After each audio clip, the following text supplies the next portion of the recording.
morning, everybody. Today we're going to read The Secret Lives of Cats and Dogs. Bobby Martello loved animals. By his 8th birthday, he had 2 dogs, Max and Ellie, and 2 cats, Maggie and Leo. He played with his pets whenever he could, and he loved them all. One morning, Bobby came running down the stairs. "Come on outside," he shouted to the dogs, and then he ran outside. The dogs headed towards the front door after him. But before they could get outside, Maggie the cat said, "Look at that. They always do everything he tells them to do. I don't think dogs are very smart." "Is that what you think?" said Max. "You're wrong. You don't realize how smart we are." "What do you mean?" asked Maggie. "Just go over to the window," he said. "You'll see." As the dogs ran outside, the cats climbed up on the window ledge to watch. Bobby threw a ball across the yard, and Max and Ellie ran after it. Ellie grabbed it in her mouth and brought it back to Bobby.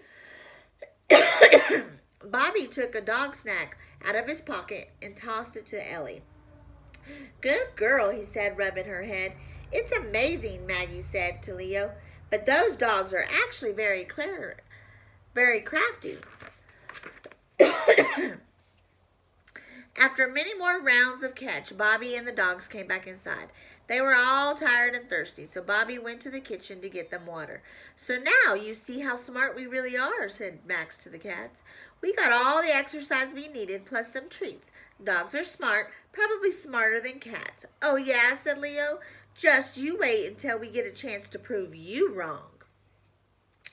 After they drank all the water Max and Ellie followed Bobby to the couch. When all 4 pets tried to jump up next to him, Bobby said, "Sorry, Max and Ellie, you got too dirty outside. Mom won't like you up here on the couch." The cats climbed up next to Bobby.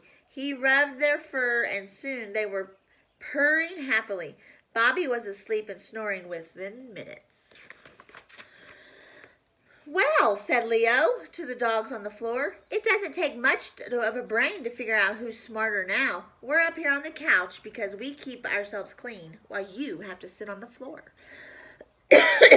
"What's that sound you're making?" asked Ellie. "It sounds like you have a motor inside you."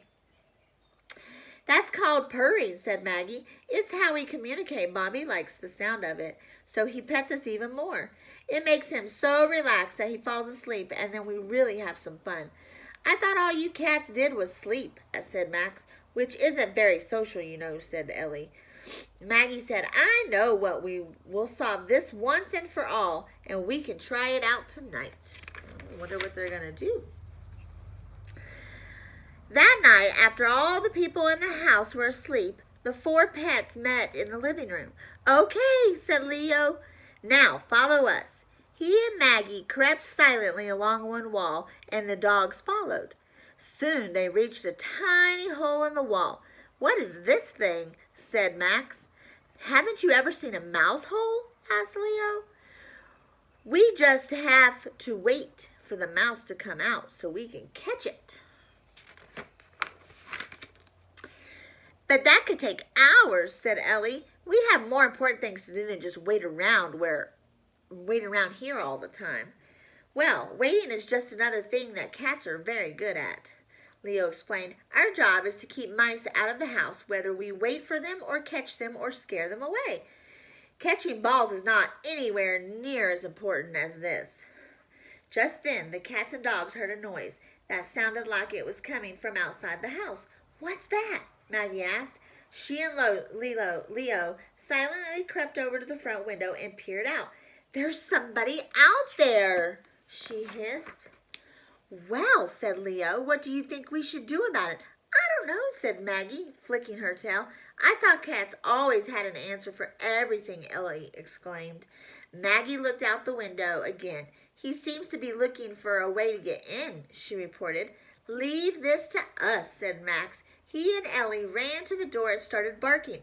"Hey, that man is running away," Leo called to Maggie. "Their plan is working." The two dogs came back to the living room. I have to admit that was pretty smart, said Maggie.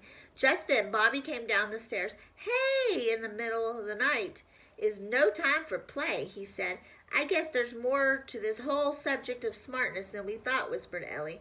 The cats purred and the dogs licked his hand as Bobby petted them all. Suddenly, who was smarter didn't seem to matter at all. So, the moral of the story is that the cats have their jobs to do when we have them, and dogs have their jobs to do when we have them. Do you have cats and dogs at home? Until tomorrow, bye.